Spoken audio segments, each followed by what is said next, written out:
So you've got your normal self, and then you got like your dark side, alter ego, which Carl Jung calls your shadow self. And before people in the comments call this cringe or people take it in the wrong way like Sigma, like I don't mean your shadow self as in the thing people say on TikTok when they say they see red in a fight. I'm talking about a genuine psychological concept. This process is about embracing the darker and often the ignored facets of our personality, much like the character Ayanokoji Kiyotaka, who, with his calm demeanor and strategic mind, embodies the essence of shadow integration through self-awareness, control, and understanding of oneself. And in today's video, I'll share how to integrate your shadow self. So let's begin. So let's kick off things by diving deep into your own psyche. Think of it as like Ayanokoji planning his next move, except instead of plotting in the shadows, you're shining a light on them. So grab a journal, find a quiet spot, and start asking the tough questions. What are the parts of you that you've been ignoring or pushing away? This isn't about self-criticism, it's about curiosity and openness. Be honest, be raw, and most importantly, be patient. Uncovering the nuances of your shadow self is like peeling an onion. There are many layers, and yes, it might make you cry, but it's worth it. So you want to be asking tough questions. You want to be finding out, diving deep into like the traumas that you've been hiding. So next we're going to do is radical acceptance. Now here's where you channel your inner Ayanokoji cool demeanor. Instead of keeping emotions at bay, you're going to welcome them in. Radical acceptance is about seeing all those shadowy aspects of yourself and saying, okay, you're part of this journey now too. It's not about liking or approving about everything you find, it's about acknowledging it. Maybe you're secretly jealous of a friend's success, or you realize you're holding on to bitterness. Whatever it is, acknowledge it. And using the next step from Carl Jung's playbook, Ayanokoji doesn't accept the status quo, and neither should you. It's time to question why certain parts of you ended up in the shadows. Why do you feel certain ambitions are taboo? Why are some emotions off limit?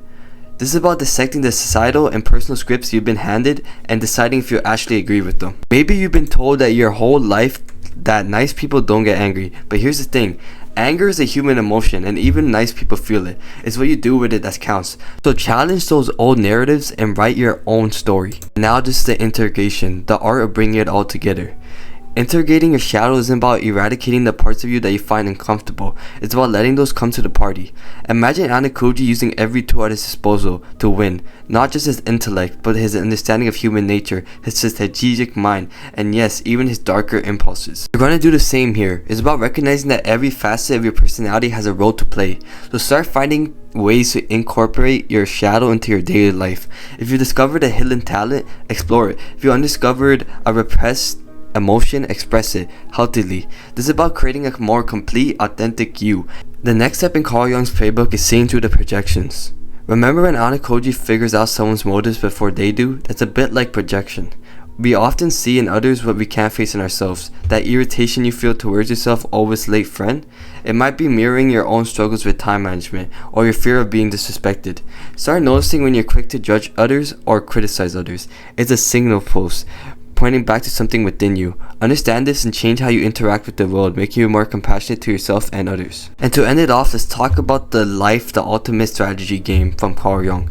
Approach integrating your shadow like Ayanokoji approaches his challenges, with strategy, patience, and an eye on the end game. But remember, this isn't about winning or losing, it's about understanding and growth. Your shadow is a part of you, not an enemy to be defeated. Integrating it is a continuous journey, one that requires you both to be the player and the observer in the complex game of self-discovery. Just like Ayanokoji, you have the potential to be the master of your narrative, turning challenges into opportunities for growth and self-realization. Thank you guys for watching, and if you want to join my 1-year white room program, which is crazy good, like I'm talking about class A to D, special exams daily, like 30 people per class pretty much so far. We have a 433 slide step-by-step on white room training that people are constantly just finished day by day, and then like posting the results, and then also everyone's like motivating each other. Like it's basically a sick ass thing, and like I feel like I'm putting out for so cheap, and like the value is crazy. If you want to join, the test in the description below. Thank you for watching, and peace on the street.